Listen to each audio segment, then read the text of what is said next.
Hi, I'm Ariel. You're watching She Wants the Diction, and this is going to be recent reads. Starting off, this is a leftover from the middle grade magic readathon that I did called See You in the Cosmos.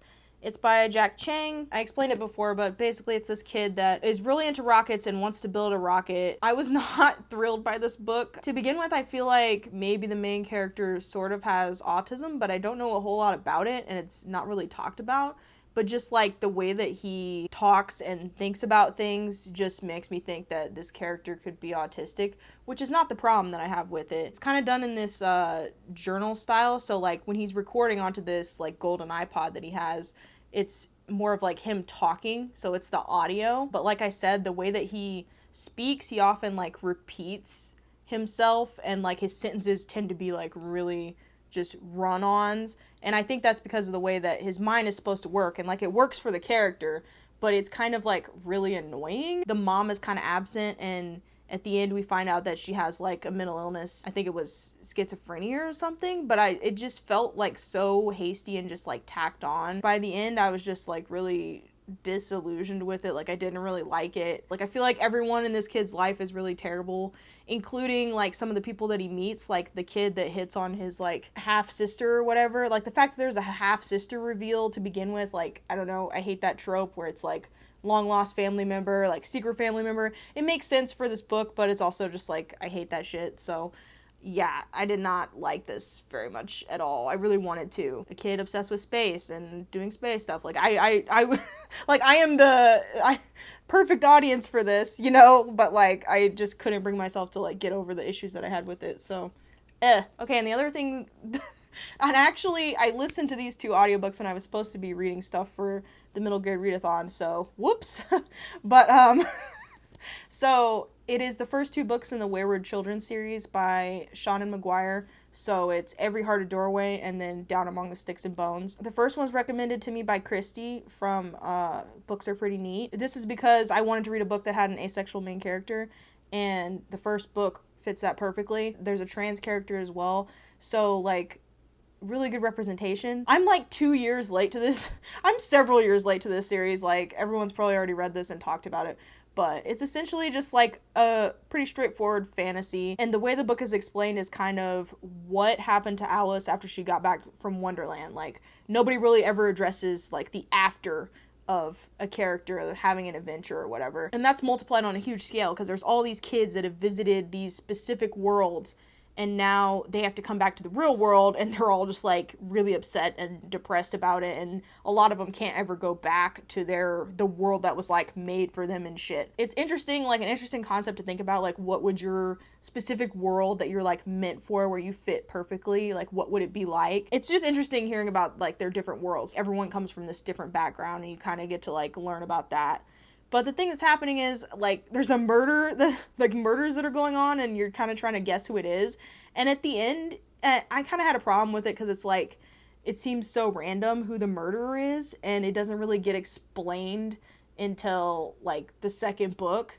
And the second book really ruined it for me. I'm not going to spoil or anything, but why this person murdered multiple people, and a certain person knew that she had the tendency to do these things and didn't stop her, really just ruined like the first book for me, because I was like, why would you let this happen? Why wouldn't you warn everyone?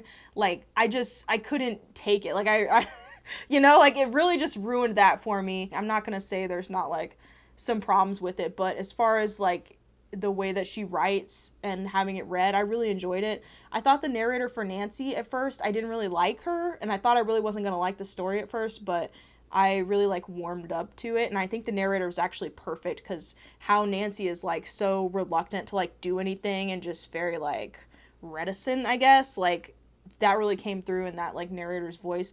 And then the second one is narrated by Seanan McGuire, which I think she actually did a great job. She kind of got too loud at parts, but overall, and then the second book does some like really smart things where it talks about like there's some criticisms of like parents and parenting and people having kids for the wrong reasons and wrong motivations, and then just like the gender norms that, you know, Jack and Jill kind of get assigned to, and then like being twins where people see you as one unit and they don't really differentiate between you, or they try to give you distinctions rather than letting you like be your own person. Like there were a lot of really great things that were discussed in that book, but I don't think I want to continue with it just because knowing how, like the second book being a prequel of the first, just knowing how why that person killed people and like that person didn't stop them. Like I can't stand that. Like where's the internal logic kind of? Like I don't know. Like I get it's fantasy, but I still need it to make sense. The other thing that I read was Binti by Nnedi Okorafor. Yes, I said that correctly. Which is basically this really short sci-fi novella, Afrofuturist, and set in space. This girl is wanting to leave her like home community and go to this like prestigious space academy, but it's not really done. Like the culture that she's from, you're supposed to stay where you are and there's kind of like a set path in life for you to do, and she's kind of wanting to like divert from that. The cover fits the book perfectly and it's beautiful. Her hair, the like dust from her planet, the orange dust and the traditions and stuff like end up kind of like saving her and like being the thing that helps her survive, even though people constantly make fun of her for being like backwoods and having this like dirt in her hair and all this stuff. I feel like that's stuff that people think about just Africa and African people in general. Like they're dirty, it's a third world country, it's disgusting, but this ends up like being this girl's like saving grace and actually helping her to survive, and like that's great. It's just so empowering, and I want to continue the series, but my library is taking forever to get me the second one, and I had to ask them to order the third one because they didn't even have it in their catalog, and it's been out for a while, so I guarantee you it's going to take me forever to finish this series, but I definitely want to. Okay, I'll move on to As the Crow Flies by Melanie Gillman. This is a graphic novel about a black girl that goes to a Christian camp for the summer. Like, they're literally camping in the mountains and shit. Oh yeah, I forgot to mention, like, she's queer. So I'm, like, super intrigued by this premise, obviously, being someone that is bi and was forced to do a lot of, like, Christian things by my parents that I didn't really want to do and didn't really want to be there. And I really, really liked this. Like, I'd probably give it, like, 4 stars.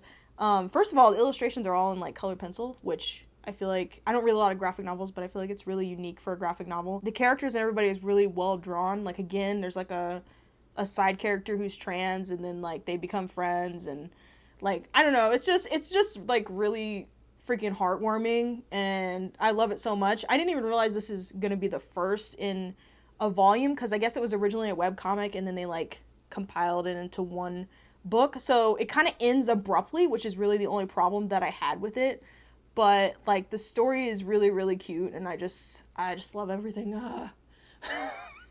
I really do. Like, it's just fucking great. I don't even like cosplay, but I really want to, like, cosplay the main character. There's not a whole lot of characters that you can cosplay with accuracy if you're, you know, a person who's not white, because all main characters are always white, and everyone's always white, and it's like, you don't get anyone, you know?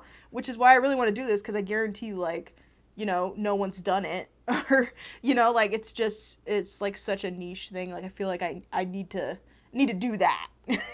I really want to, so hopefully I don't forget about it and I actually do it. This fat, hefty sucker of a book that I've been trying to read for literally 6 months.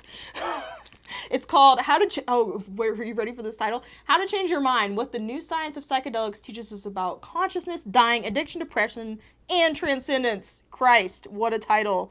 By Pollman. And that title kind of gives you an idea of how fucking long-winded this guy is. It's basically just an old-ass journalist, like, decides to write a book about psychedelics, like, kind of incorporating the latest research and interviewing all these people that are, like, really important to the field and at the forefront of, like, the movement, like, the resurgence of trying to use psychedelics to treat depression and anxiety and all that stuff. This is something that I'm, like, super passionate about to begin with, because I think that it works, and I can't wait to have it, like, be legal and incorporated into, you know, like, therapy, because I think it can really help people, and, like, the system is really broken the way that it is right now. I feel like I have personal experience with it. I'm not gonna, like, go into it, but I feel like I've seen firsthand that, like, the mental health care system, like, doesn't work and doesn't really care about healing people, just about medicating their symptoms.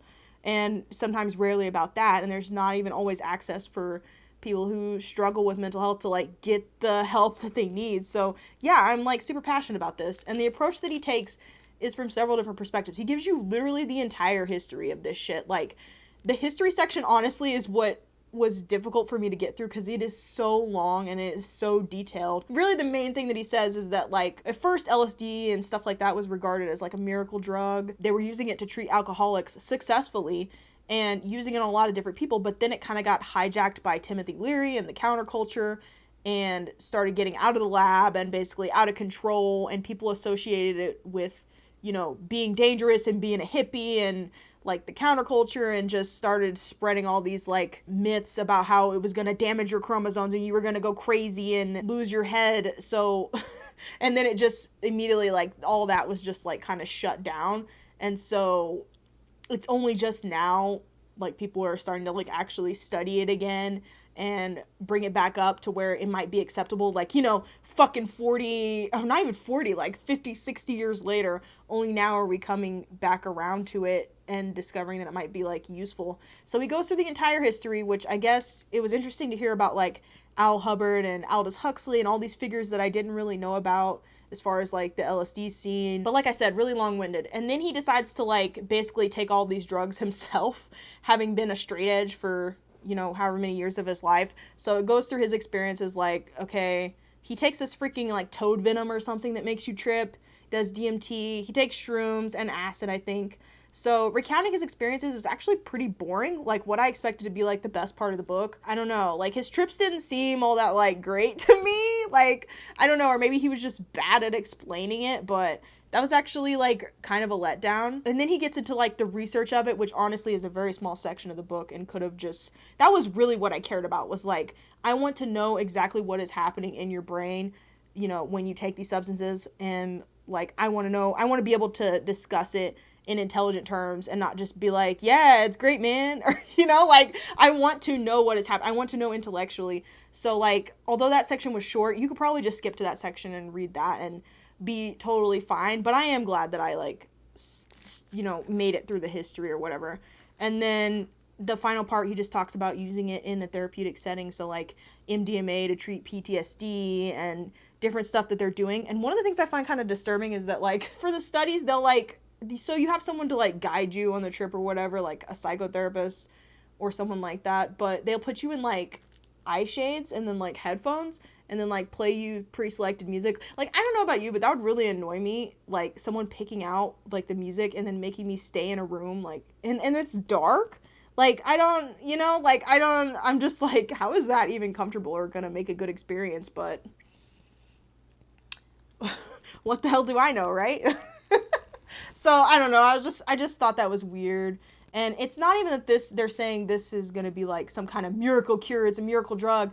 I think we need to be wary about people who are saying it's some kind of, like, cure-all or panacea or something. I don't look at this and say, oh, LSD therapy is gonna cure everything, or, you know, psychedelics are the answer. Like, no, I'm not saying that at all. I think that it needs to be used in conjunction with, like, a lot of different things.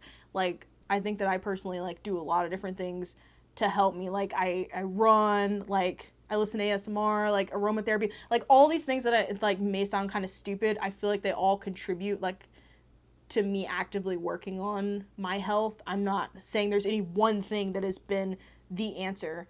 I just think that psychedelics could be, like, a large part of the equation. And I think it needs to, like, hurry up and get out there to help people. I would have loved if he had a section on, like, how long it's gonna take for this to actually be a thing. You know, it kind of already is in set trials with, like, cancer patients that are, like, nearing end of life and, like, having end of life anxiety and shit like that. But it's like, I want to know when it's going to be accepted. Like, just now, like, literally just now in our state, so Missouri, or I guess Springfield, just now medical marijuana has passed, like, a few months ago. So we're just now getting to the point where people aren't, like, demonizing weed and seeing that as something, like, evil or whatever. So I don't know how much longer it's going to take before we get to the point where, you know, psychedelics are more accepted. But yeah, that's just something I would have liked to know, is, like, a timetable, or maybe asking the experts, like, what they think, what it's going to take to actually get the ball rolling. That's it. If you guys have read any of these or plan to read any of these, let me know. Thanks for listening to my babble. Bye!